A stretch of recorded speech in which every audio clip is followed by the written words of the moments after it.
കനത്ത മഴയെ തുടർന്ന് തെക്കൻ തമിഴ്നാട്ടിൽ വൻ ദുരിതം. പ്രളയസമാന സ്ഥിതിയാണ് പലയിടത്തും. തൂത്തുക്കുടി ജില്ലയിലെ ശ്രീവൈകുണ്ഠം റെയിൽവേ സ്റ്റേഷനിൽ 1000-ഓളം യാത്രക്കാർ കുടുങ്ങിക്കിടക്കുകയാണ്. അതിതീവ്ര മഴയിൽ റെയിൽവേ സ്റ്റേഷൻ വെള്ളത്തിൽ മുങ്ങി. വെള്ളം കുത്തിയൊഴുകി ട്രാക്കുകൾ തകർന്നതോടെ ട്രെയിൻ പിടിച്ചിടുകയായിരുന്നു. ഇതോടെയാണ് യാത്രക്കാർ സ്റ്റേഷനിൽ കുടുങ്ങിയത്. തെക്കൻ തമിഴ്നാട്ടിൽ അതിതീവ്ര മഴ തുടരുകയാണ്. മഴക്കെടുതിയിൽ 2 പേർ മരിച്ചു. കന്യാകുമാരി, തിരുനെൽവേലി, തൂത്തുക്കുടി, തെങ്കാശി എന്നിവിടങ്ങളിൽ വ്യാപക നഷ്ടമാണ് സംഭവിച്ചിട്ടുള്ളത്. ഈ പ്രദേശങ്ങളിൽ ജനജീവിതം സ്തംഭിച്ചു. തെക്കൻ തമിഴ്നാട്ടിൽ റെഡ് അലർട്ട് തുടരും.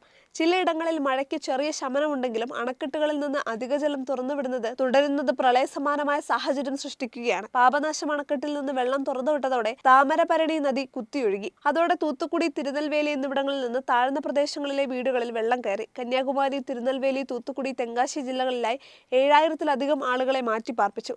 അതിനിടെ വിഷയം ചർച്ച ചെയ്യാൻ പ്രധാനമന്ത്രിയെ നേരിൽ കാണാൻ ഒരുങ്ങുകയാണ് തമിഴ്നാട് മുഖ്യമന്ത്രി എം.കെ. സ്റ്റാലിൻ.